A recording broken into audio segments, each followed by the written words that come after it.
ہمارے وجود ان مبارک ہستیوں کی اداؤں پر قربان جنہوں نے ہر حال میں پرچم اسلام کو سر بلند رکھا۔ حضرت عاصم بن ثابت کی شہادت کے بعد 3 صحابہ حضرت خبیب بن عدی، حضرت زید بن دثنہ اور حضرت عبداللہ بن طارق کو مشرکین نے زندہ گرفتار کر لیا۔ ان تینوں مسلمانوں کو کفار اپنی کمانوں کی تانت سے باندھنے لگے۔ حضرت عبداللہ نے شدید مزاحمت کی، تاہم مشرکین انہیں کسی نہ کسی طرح باندھ کر مکہ کی طرف روانہ ہوئے۔ تھوڑا سا آگے چلے تو حضرت عبداللہ نے اپنا ہاتھ قید کی رسی سے نکال لیا اور ایک مشرک کی تلوار چھیننا چاہی۔ یہ دیکھ کر مشرکین غضبناک ہو گئے اور پیچھے ہٹ کر ان پر پتھر برسانے لگے، یہاں تک کہ حضرت عبداللہ بن طارق بھی واصل بحق ہوئے۔ اب ان کے قبضے میں صرف 2 عاشقان حق اور سرفروشان دین باقی رہ گئے تھے، حضرت خبیب بن عدی اور حضرت زید بن دثنہ۔ بنو لحیان انہیں مکہ کے بازار میں لے آئے،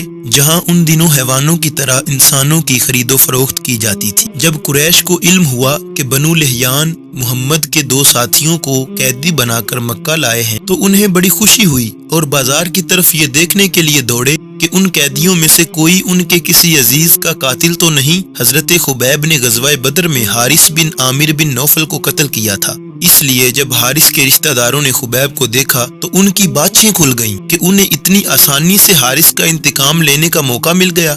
چنانچہ حارث کے بیٹوں نے حضرت خبیب کو 100 اونٹوں کے عوض خرید لیا۔ اسی طرح حضرت زید بن دثنہ کو صفوان بن امیہ نے 50 اونٹوں کے عوض خرید لیا تاکہ انہیں اپنے باپ امیہ بن خلف جو مقتول بدر تھا اس کے بدلے میں قتل کرے۔ یوں اللہ کے یہ 2 پاک باز بندے لحیانی غداروں کے پنجہ ستم سے چھوٹ کر مکہ کے ظالم مشرکوں کے ہاتھوں پڑ گئے۔ قریش مکہ کفر کی حالت میں بھی حرمت والے مہینوں یعنی رجب، ذیقعد، ذی الحج اور محرم میں خون ریزی سے اجتناب کرتے تھے۔ چونکہ حضرت خبیب جس زمانے میں فروخت ہوئے وہ ذیقعد کا مہینہ تھا، اس لیے بنو حارث نے ان کا قتل حرمت والے مہینوں کے گزرنے تک ملتوی کر دیا۔ انہیں قید کر کے ایک کوٹری کے اندر بند کر دیا۔ خبیب کو بنو حارث نے خرید کر حجیر بن ابی احاب کی کنیز معاویہ کے گھر قید رکھا۔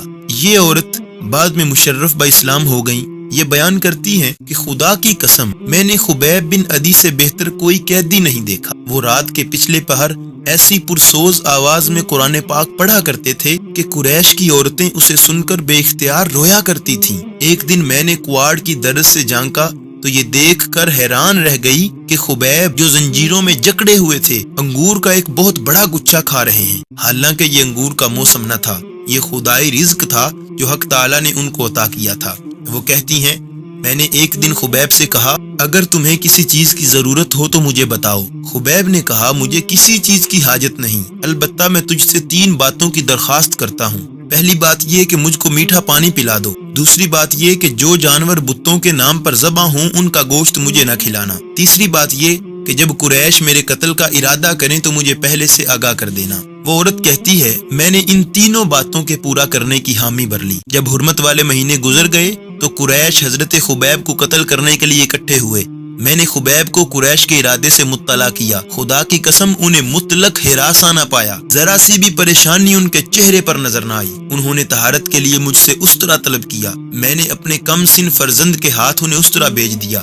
بعد میں خیال آیا کہ میں نے کیسا خلاف عقل کام کیا ہے، یہ قیدی تو اپنی جان سے ہاتھ دھوئے گا ہی، کہیں اس بچے کو نہ مار ڈالے۔ میں دوڑی دوڑی قید خانے میں گئی، دیکھا تو خبیب اسطرا ہاتھ میں پکڑے بچے سے کہہ رہے تھے بیٹے کیا تیری ماں نے مجھ سے خوف نہ کھایا کہ تیرے ہاتھ اسطرا بھیج دیا؟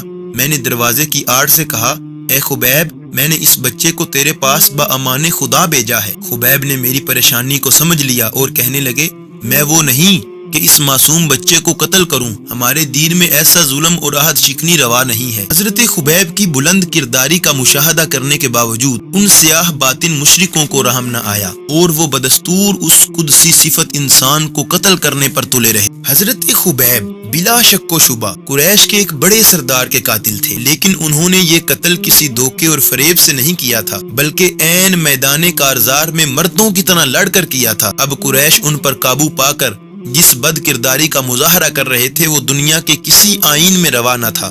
یہ کھلی ہوئی شیطانی اور بزدلی تھی کہ رسیوں میں جکڑے ہوئے ایک بے بس قیدی کو 20 مسلح آدمی مل کر ماریں۔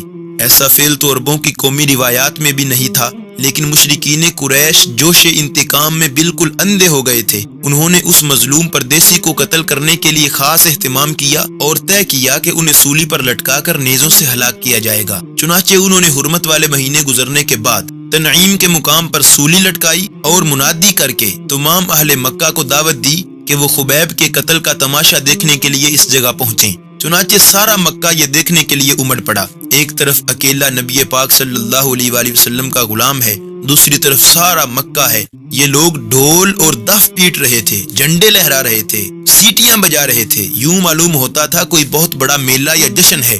حضرت خبیب کو ہاتھوں اور پاؤں کے اندر زنجیریں ڈال کر وہاں لایا گیا۔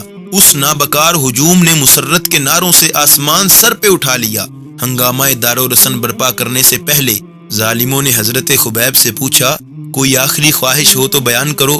حضرت خبیب نے فرمایا، میری اور تو کوئی خواہش نہیں، البتہ یہ چاہتا ہوں کہ 2 رکعت نماز پڑھنے کی مہلت دے دو۔ مشرکین نے کہا، پڑھ لو۔ حضرت خبیب فوراً نہایت خشوع و خضوع کے ساتھ نماز کے لیے کھڑے ہو گئے۔ 2 رکعتیں پوری ہوئیں تو فرمایا، میں نماز میں زیادہ وقت صرف کرتا، لیکن سوچا کہ تم لوگ سمجھو گے خبیب موت سے ڈر گیا ہے اور قتل کا وقت ٹال رہا ہے۔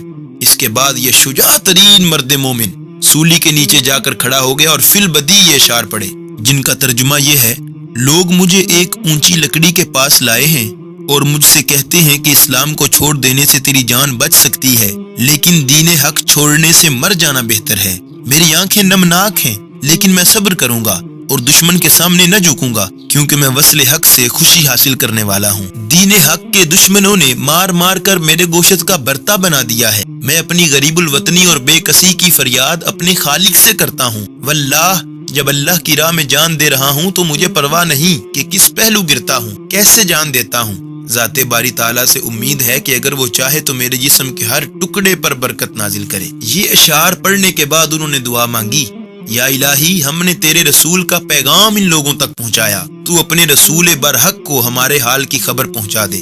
یہی وہ دعا تھی جس کی قبولیت کی بدولت نبی پاک صلی اللہ علیہ وآلہ وسلم نے مکہ شریف کے اندر بیٹھ کر اپنے صحابہ کو بتایا تھا، اے خبیب تم پر سلام ہو۔ جبریل امین نے نبی پاک کو یہ خبر پیش کی کہ یا رسول اللہ، خبیب کو ان لوگوں نے شہید کر دیا ہے اور خبیب نے آخری وقت آپ کو سلام بھیجا ہے۔ اللہ اکبر۔